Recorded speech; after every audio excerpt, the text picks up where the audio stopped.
So it's Danny Flexen here for Seconds Out. Delighted to be joined by Louise Orton. Some call her the apex predator. Some call her the viper. I just call her Louise because we're on first name terms. How you doing?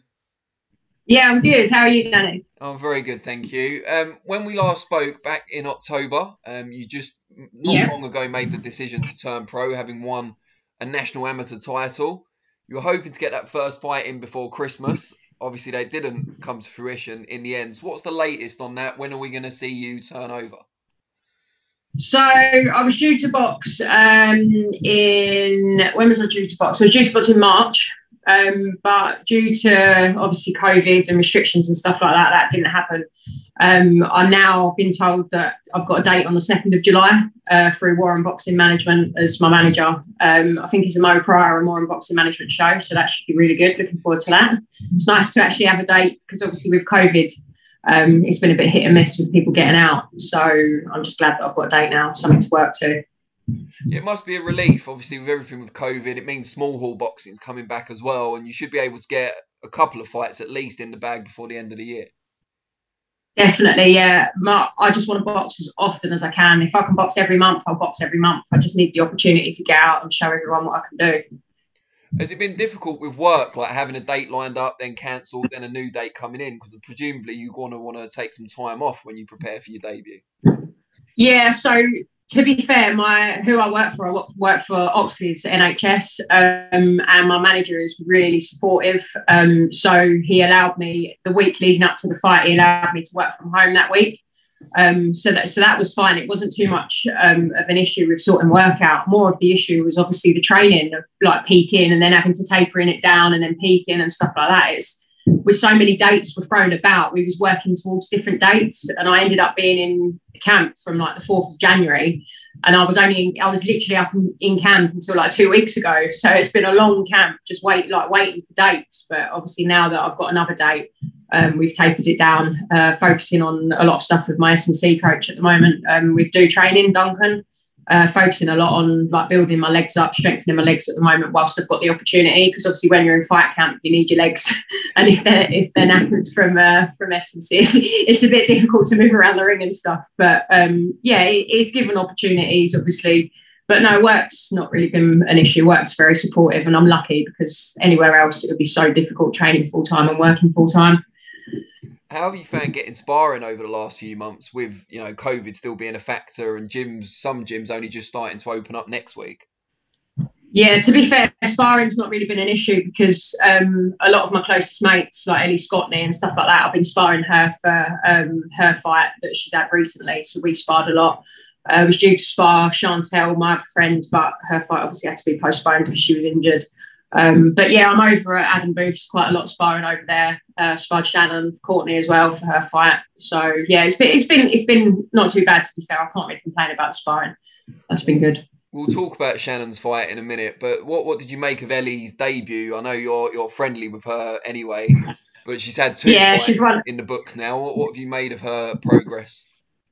Yeah, I think Ellie's great. Like Ellie's one of my closest friends, not just boxing, but outside of boxing as well. Like she's been there for me quite a lot. But yeah, no, she's smashing it. I knew she'd do well anyway. She's got that pro style. She suits professional boxing.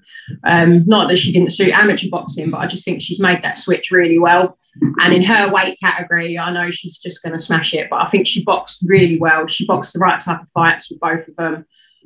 But yeah, she's quality. You're just going to give her an even bigger head.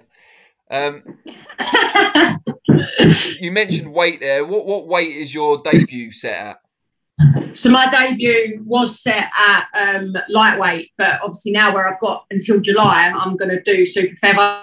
But it will be just over super feather. I think it's going to be about 60.5 kilo. But super feather is 58.9, so not too much over. I love the way you recently turned over fighters, still say it in kilos. That will only last another year or so. I know. My coach always moans at me for it, but I can't get my head around the pounds thing. I just can't get my head around it. So I'm sticking to kilo. Everyone else will have to convert it. Yeah, well, we'll see about that. That's not my problem. I know what weight. We're not in the EU anymore, so we haven't got to do kilos at all for anything. I'm joking. Oh, I know, yeah. I'm joking. You mentioned working with Shannon Courtenay ahead of her world title fights, obviously this Saturday against Ebanie Bridges. Yeah. A lot of coverage, even though it's not officially the main event. A lot of people talking about it. Yeah. What do you make of the fight, and how's Shannon been looking in the gym? I sparred Shannon, it was probably about 8 weeks ago now. So it was just when she was coming back in the gym, stuff like that. She's looking good. Shannon's got her style. She's got her thing. Bit disappointed, obviously, that the fight wasn't now happening with Rachel Ball. I think that would have been more of a, not entertaining fight, but I think it would have been more of a tester for Shannon than what Ebanie Bridges is going to be. I think Ebanie Bridges will probably be a little bit of an easier fight for Shannon. I don't think, not that she won't have to think as much, but I think she'll probably have it more of her own way, a bit more than what she would have done with Rachel, to be honest. Yeah, I mean, style-wise, how do you think they will match up? Because like you say, Rachel Ball, although she does like to get involved, she's quite long, she's quite rangy. That's the same thing. I don't know why I said long and rangy, but yeah, she's rangy. And then you've got Ebanie Bridges, who's quite aggressive. So you would imagine that Shannon's kind of extra head movement, upper body movement might prove a difference in that way. Yeah, definitely. I think with Rachel, Shannon would have found it more difficult, where Shannon's a bit shorter and Rachel's obviously taller. It's difficult to get past that range. But I think with Ebanie, where she hasn't necessarily got so much range on Shannon, I think it will be more of a toe-to-toe fight. I think it'll be more, like you say, where Ebanie's quite aggressive, come forwards. I think her and Shannon's style will match each other. So I think that it'll be quite an entertaining fight. Do you think there's a chance we might see a stoppage? I know we don't see a lot of them in female boxing, but it is over the 10-round championship limit. Yeah. I've said, people have asked me what my thoughts are, and I think Shannon's got the capability to stop Ebanie. More so than what I think it would have been with Rachel. I think she's got more chance of getting a stoppage now with Ebanie, definitely. When you went in with Shannon, obviously you've sparred other female pros before anyway, but what did that tell you about where you are in terms of your journey and getting ready for that debut? Because you've got quite a pro style anyway. Yeah, definitely. I've, like I said to so many people, like these people like Shannon, Ellies, Chantelle, stuff like that. I've been on the amateur scene with them. I've been up there with them, sparred for yonks and yonks and yonks. And in a sense, if I'm honest, I find it really frustrating, because where I know I'm just as good as them, sometimes if not better than some of them, and the fact that they're where they are, like with Matchroom, Eddie Hearn, stuff like that, and I'm starting at the bottom, I do find it really frustrating. And sometimes it's disheartening, because I think like what I've got to give in comparison to what they've got to give, like I should be up there with them at the top. So yeah, I do find it frustrating sometimes. Why do you think that is? Why do you find it frustrating? That's obvious, but why do you think you're not in the same or similar position to them? If I'm honest, I think it's more about money. If I'm honest, I think they look at an individual and see what they can give financially wise. I think people like Shannon Courtenay, she had quite a big following anyway, and Ellie was obviously on GB, so she's more well known.